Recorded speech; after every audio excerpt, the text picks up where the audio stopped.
रोहित गुरुनाथ शर्मा। कैसा नाम जो अब फेमस है। सब कुछ बहुत सीधा था, पता है। नागपुर के बंसोड़ में, फिर सपनों का शहर मुंबई चले गए। वह अपने दादा दादी और चाचा के साथ रहते थे। जगह कम थी, चीजें कम थीं, लेकिन एक आग जल रही थी, क्रिकेट का जुनून। वह बस एक छोटे लड़के थे जिसमें टैलेंट था। मुंबई के मैदान बुला रहे थे और उनकी जर्नी शुरू हो गई। फैमिली का सपोर्ट बहुत जरूरी था, खासकर उनके चाचा का। उन्होंने यंग रोहित की आंखों में वह चिंगारी देखी। पैसे कम थे, जो कि एक ही बहुत कॉमन कहानी है। उनके चाचा ने एक ही क्रिकेट कैंप के लिए पैसे जुटाए। यह एक ही बड़ा कदम था, सीखने का मौका।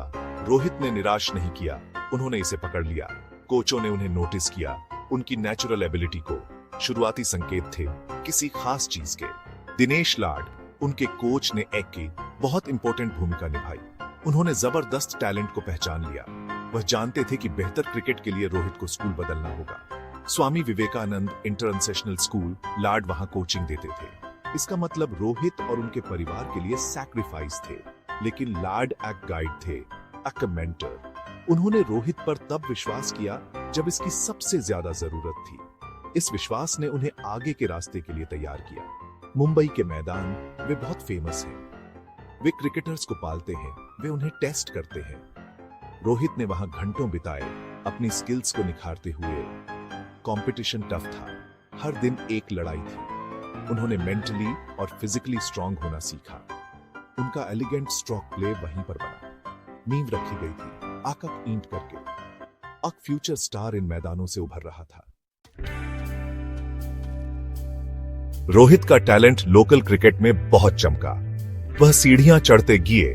School cricket, age group teams, उनके परफॉर्मेंस बहुत कुछ कह रहे थे और सिलेक्टर्स ने ध्यान दिया।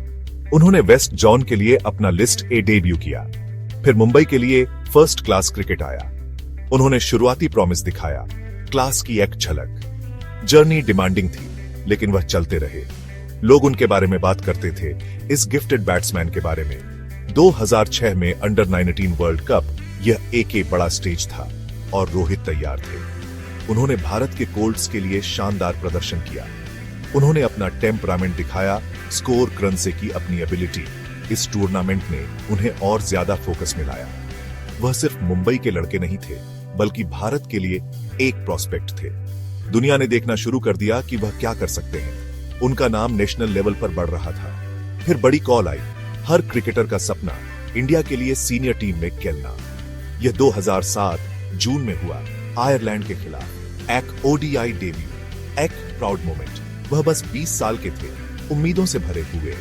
ब्लू जर्सी स्पेशल लगी, एक बड़ा ऑनर। वह अब इसका हिस्सा थे, इंडियन टीम का। जर्नी की एक नई शुरुआत हुई, एक बड़ा स्टेज। शुरुआती साल ब्रिलियंस और स्ट्रगल का मिक्स थे। उनका टैलेंट एंडिनेबल था, सबने देखा, लेकिन कंसिस्टेंसी मुश्किल थी। वह उसे ढूंढ रहे थे। वह मिडिल ऑर्डर में बैटिंग करते थे, अक्सर एक्ट ऑफ स्पॉट। जीनियस की झलकियां थीं, खूबसूरत इनिंग्स, लेकिन उनके और फैंस के लिए निराशा के दौर भी थे। उन्हें अपना बेस्ट, अपनी असली भूमिका ढूंढनी थी। पोटेंशियल था, पूरी तरह से खिलने का इंतजार कर रहा था। आके अहम पल आया, रोल में बदला। रोहित शर्मा वनडे इंटरनेशनल में ओपनर। इस कदम ने उनके करियर को पूरी तरह से बदल दिया। उन्हें अपनी रिदम मिल गई, अपनी असली आइडेंटिटी। टॉप ऑर्डर उनकी स्टाइल को सूट करता था। वह अपनी इनिंग्स बना सकते थे, उसे परफेक्टली पेस कर सकते थे। अचानक रन लगातार बहने लगे। भारत को टॉप पर एक नई ताकत मिली। फिर जादू हुआ। 2013 2 नवंबर को बेंगलुरु में ऑस्ट्रेलिया के खिलाफ रोहित ने अपना पहला ओडीआई डबल सेंचुरी बनाया। 209 रन्स, एक शानदार इनिंग्स। हिटमैन का जन्म हुआ, एक नया निकनेम। उन्होंने 16 छक्के मारे, तब यह एक वर्ल्ड रिकॉर्ड था। यह सांस रोक देने वाली बैटिंग थी, पावर और एलिगेंस। उन्होंने दुनिया को अपनी डिस्ट्रक्टिव एबिलिटी दिखाई। एक डबल सेंचुरी रेयर होती है। रोहित ने इसे आदत बना लिया। उन्होंने 2 और बना, एक अविश्वसनीय अचीवमेंट। 2014 में श्रीलंका के खिलाफ 264, अभी भी ओडीआई इतिहास में सबसे ज्यादा इंडिविजुअल स्कोर। फिर 2017 में श्रीलंका के खिलाफ 208 नॉट आउट। किसी और बैट्समैन के पास एक ही से ज्यादा नहीं है। उन्होंने लिमिटेड ओवर्स क्रिकेट में ओपनिंग को फिर से परिभाषित किया। उनकी एक्सीलरेट करने की एबिलिटी बस शानदार थी। उनकी लीडरशिप क्वालिटीज भी सामने आई। इंडियन प्रीमियर लीग में मुंबई इंडियंस के लिए वह 2013 में सीजन के बीच में कैप्टन बने और उन्होंने उन्हें जीत दिलाई, उनका पहला टाइटल। और भी बहुत कुछ हुआ, 5 आईपीएल ट्रॉफीज, उन्होंने एक ही चैंपियन टीम बनाई साल दर साल। उनकी कप्तानी शांत, सूझबूझ भरी और इंस्पायरिंग थी। वह एक लीडर के तौर पर भी T20 के लीजेंड बन गए। फिर सबसे बड़ा सम्मान मिला, तीनों फॉर्मेट्स में इंडिया के कैप्टन, एक बहुत बड़ी रिस्पॉन्सिबिलिटी। रोहित ने शांत आत्मविश्वास के साथ इस चैलेंज को अपनाया। उन्होंने अपनी बैटिंग से लीड किया। उनके टेस्ट करियर में भी शानदार वापसी हुई। खासकर एक ओपनर के तौर पर उन्होंने बहुत जरूरी 100s बनाए। उन्होंने अपना शांत अप्रोच नेशनल टीम में लाया, उन्हें एक्सपीरियंस और टैक्टिकल स्किल से गाइड किया। उनकी अचीवमेंट्स के लिए अवार्ड्स और रिकॉग्निशन मिले। 2015 में अर्जुन अवार्ड, एक प्राउड मोमेंट। फिर 2020 में मेजर ध्यानचंद खेल रत्न, भारत का सबसे बड़ा खेल ऑनर, बहुत डिजर्विंग। इन अवार्ड्स ने कई सालों से भारतीय क्रिकेट में उनके कंट्रीब्यूशन को सेलिब्रेट किया। वह एक सीनियर स्टेट्समैन बन गए, एक रिस्पेक्टेड आवाज।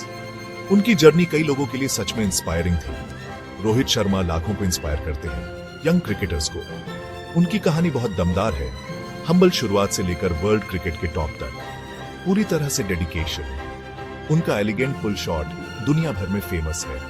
कई लोग उनकी एफर्टलेस बैटिंग की नकल कर उनसे की कोशिश करते हैं। वह दिखाते हैं कि सपने सच हो सकते हैं, मेहनत और खुद पर विश्वास के साथ। वह एक रोल मॉडल है, मैदान के अंदर और बाहर भी। 2025 तक रोहित भारतीय क्रिकेट सेटअप में एक ही बहुत जरूरी हिस्सा बने हुए हैं, एक एक गाइडिंग लाइट। उनकी लेगेसी भारत के महान खिलाड़ियों में से एक ही के रूप में सुरक्षित है, खासकर व्हाइट बॉल क्रिकेट में। एक सच्चे लेजेंड। हिटमैन ने अपनी बैट से गेम को बदल दिया। उनकी जर्नी टैलेंट और कड़ी मेहनत के मिलने का सबूत है। वह एक आइकन बने हुए हैं जिनकी सब तारीफ करते हैं और प्यार करते हैं।